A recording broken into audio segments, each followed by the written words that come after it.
ready? Hi, Karan and Roshan. I really enjoyed A Nice Indian Boy. And tell me why I was tearing up watching a rom-com. Because love is emotional. Yeah. It is. I guess. Mhm. Um, Anyway, these questions are directed at the both of you, so feel free to answer, please.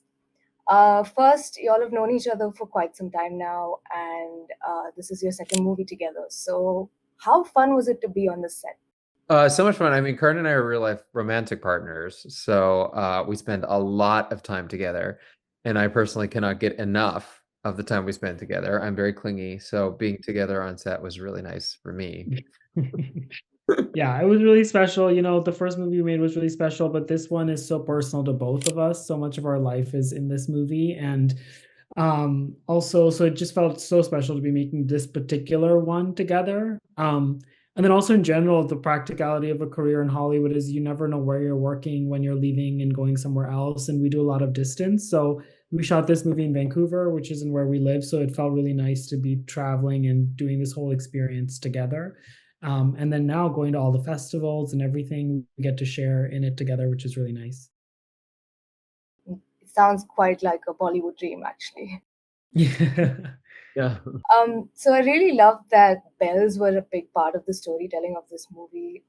Were there any specific rom-com tropes you wanted to turn on their head in this movie? And which was your favorite, if so? The only rom-com trope that I think we turned over a little bit is one that they get engaged twice, which is odd. The first is almost an incidental byproduct of the conversation they're having, and then the second is much more of the formal arranged proposal. And then the other thing that I think is unusual for a rom-com is usually the conflict or the struggle between the characters continues for the entire movie until the end when they finally kiss and accept each other. In this case, the conflict between the two lovers is actually completely resolved before the last 30 minutes. And a new struggle arises, or a related struggle, which is how they plan the wedding, which brings together all the themes of the movie. But that's very unusual. Usually, a rom com, you don't let the couple be happy with each other until the very end. But the couple is happy with each other by around an hour and 10 minutes. Yeah. So this film is as much about the love between family as it is between romantic partners.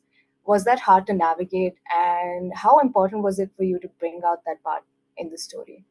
Yeah, I think we both felt like we just loved the fact that the movie dealt with the family as much as it does with the love, because that's definitely been the case in our life. Mhm. Yeah.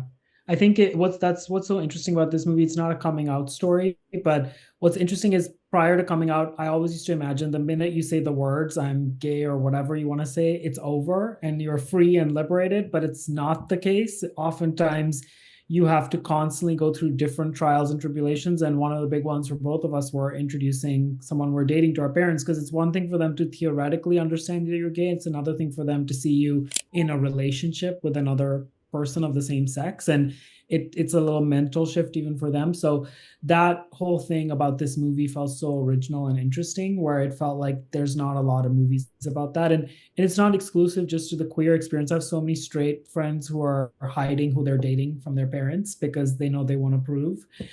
So I think it was such a universal feeling too to that thing, which is like, if you come from a strong family, their approval matters. And there just aren't enough, I think, movies about that, where the parents are considered as three-dimensional, fully formed characters instead of just like the butt of the joke a lot of times. So all of that felt like really original, and we hadn't seen a lot of it, especially in the gay context.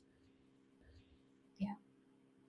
Um, so the South Asian movie landscape has changed so much over the past 10 years.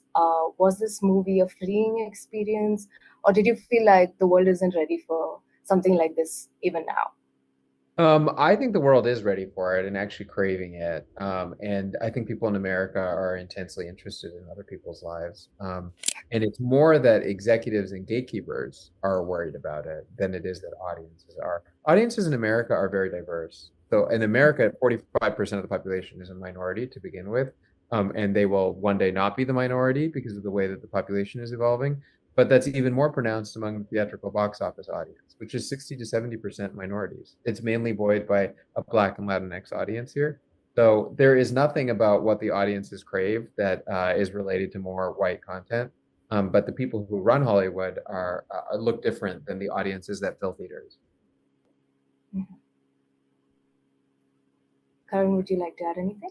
Same thing. I feel like we've played this movie at so many film festivals. I mean, we premiered in Texas at South by Southwest and had majority white people come watch the movie who weren't gay and they were straight at the Hamptons. And the recurring thing we keep getting is audience are like, don't they make more movies like this anymore? And that's again what Roshan is saying, more problem of the system of Hollywood, which feels like these things are not what the audience wants. But it's really interesting because in our experience with this movie, it is what people want to watch. People want to go and have a full experience. They want to cry, they want to laugh, they want to have the full thing, and they want to watch a movie with, real characters and people talking to each other as much as they want to watch movies with CGI. And so I think it doesn't have to be mutually exclusive, but I think they're getting a lot of the CGI world of it and not as much just real human stories. And I think in TV we have been getting that a lot more, but I think in movies for whatever reason Hollywood has moved away from like just movies like this, and I think it's at their own loss because I do think there's a big audience for it.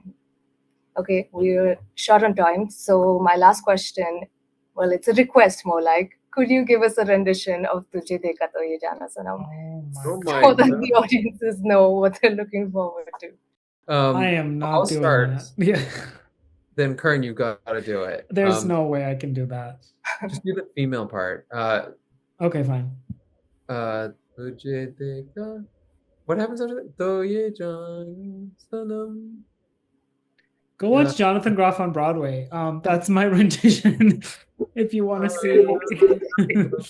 Pretty song. This is why Jonathan is singing and not us. And that's where your movie ticket will get Karan you. sings all the time. He's just shy in front of you. He's singing along to songs all the time. He's really good with Hindi lyrics, which I'm not because I don't really speak Hindi.